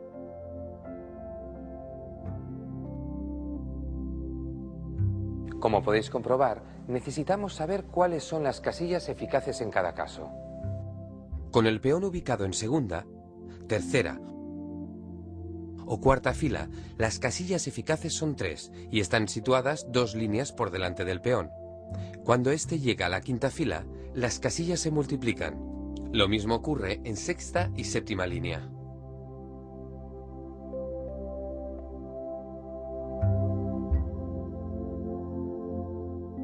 Ahora analizaremos 2 casos, donde se demuestra la importancia de conocer bien los conceptos de casillas eficaces y oposición. Vamos con el primero. Hay un peón por bando. El blanco, al que le toca mover, efectúa su jugada rey C5, tomando la oposición al rey de las negras. El rey negro se ve obligado a mover y por tanto va a tener que ceder el paso al blanco. Una de estas 3 casillas va a quedar accesible para el rey de las blancas. Al apartarse, el rey negro, como es lógico, se acerca al máximo a su peón para protegerlo. Pero ahora el rey blanco invade la zona enemiga. Para capturar un peón, las casillas eficaces son aquellas que están en la misma horizontal del peón a una distancia de 2 casillas.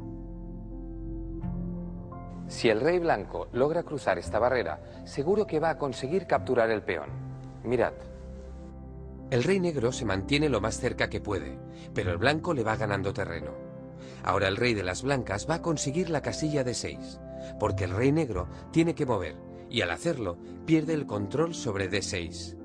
El rey blanco se aproxima al peón. Y aunque las negras lo defienden, las blancas cuentan ahora con 2 casillas de ataque contra solo una de defensa. Esto permite que el rey blanco pueda bascular, mientras que el negro se ve forzado a abandonar la defensa de su peón. Intenta quedarse en la zona de coronación, pero aquí vemos cómo al capturar, el rey blanco ocupa además las casillas eficaces de su peón. Ahora ya no importa a quién le toque jugar. En cualquier caso, las blancas conseguirán convertir su peón en dama y ganar la partida.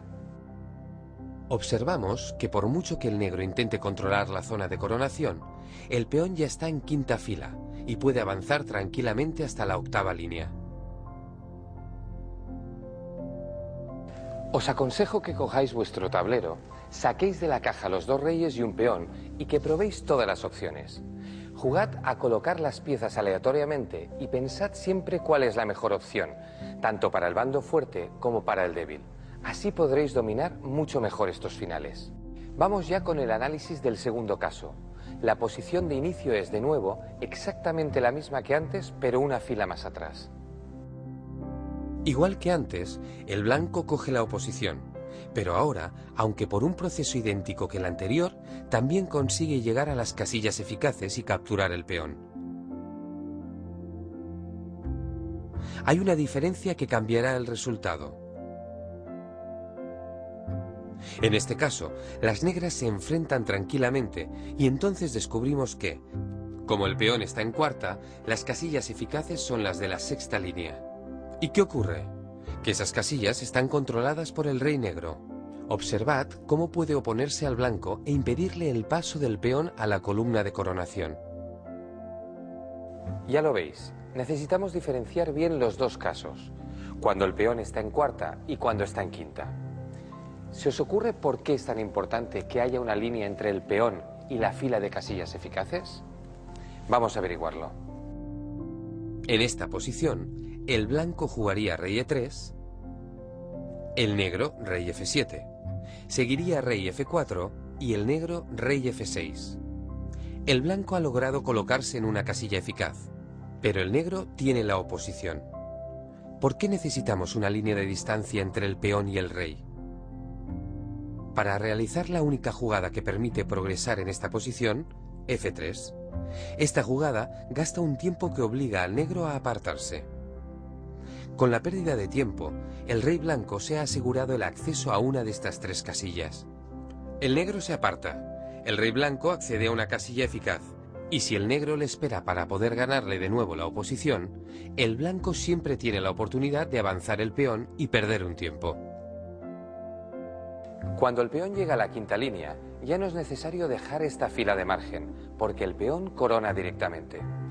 Por último, y como norma general, recordad, el rey debe ir por delante de nuestros peones. Pero como hemos comentado, la mejor forma de aprender estos finales es practicando.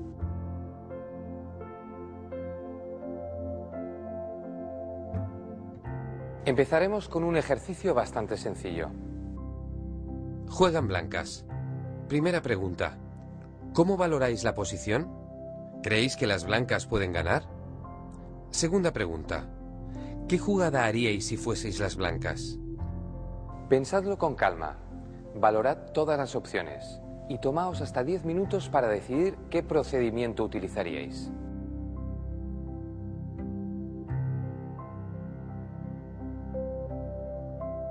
Bien, veámoslo juntos. Primero detectamos las casillas eficaces. Como el peón está en cuarta, las casillas eficaces se encuentran dos filas por delante del peón. ¿Qué puede hacer el blanco? Acercarse a estas casillas. La mejor forma, rey D5. Porque nos permite llegar antes que el negro C6, una de las tres casillas eficaces. Haga lo que haga el negro, las blancas solo tienen que progresar con su rey o con su peón. Por lo tanto, las blancas podrán ganar fácilmente. Vamos con el siguiente ejercicio. Observad esta posición. De nuevo debéis responder dos preguntas. Primera, ¿ganan blancas o son tablas? Segunda, ¿cuál es la mejor jugada para las blancas?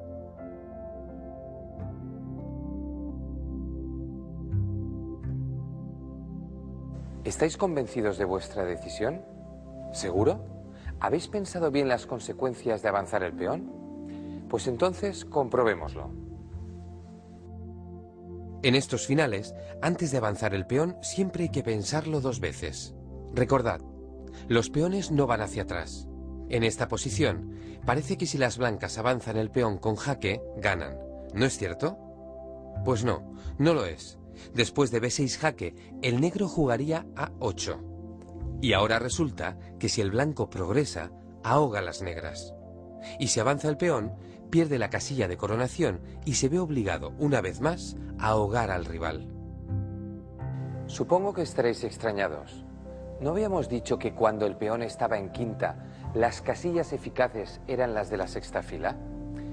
Y el rey blanco está ocupando una casilla eficaz. La partida debería estar ganada. Efectivamente, nadie ha dicho que no esté ganada, pero no se consigue avanzando el peón. ¿Cómo se gana en este caso?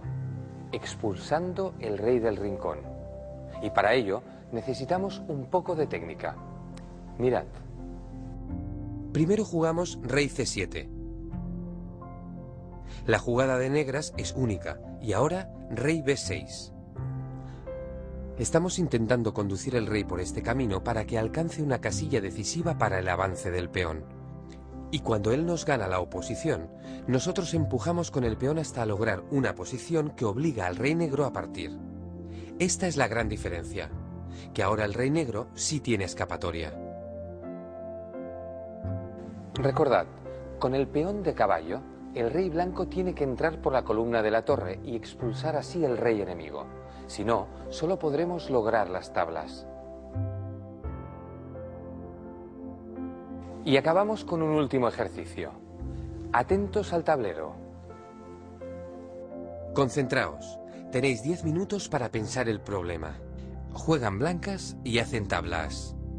Solo hay 4 jugadas posibles. 3 de rey y 1 de peón.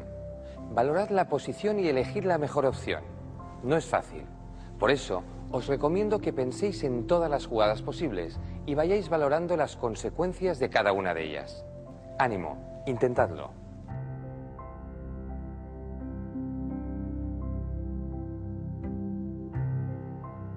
¿Queréis saber la respuesta? Vamos allá. Lo primero que nos ha de llamar la atención es que el blanco está en peor situación que el negro. En este caso, es el bando débil. Tenemos el peón amenazado y solo una jugada para defenderlo. Rey F2. También vemos que el rey podría ir a 2 casillas más, D1 y F1, pero no parecen nada lógicas. Y por último, podríamos avanzar el peón a E4, algo que tendría cierta lógica. ¿Por qué? Por el concepto de casillas eficaces. Pero no las nuestras, las del rival. Si avanzamos y las negras capturan, ¿qué ocurre? Que las casillas eficaces del peón rival son estas 3. Si aproximamos nuestro rey, cortamos el acceso y a partir de aquí, manteniéndonos siempre enfrente del rey o del peón, podemos hacer tablas.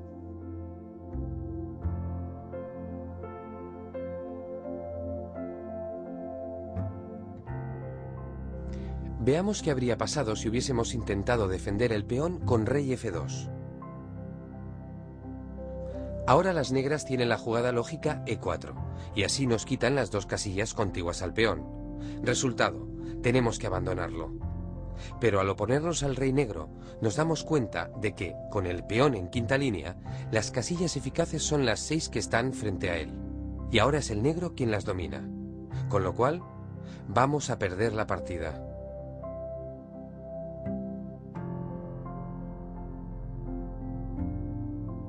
Concluimos que avanzar el peón a E4 era la mejor opción y que, por tanto, saber valorar la posición es fundamental si queremos obtener lo mejor de ella.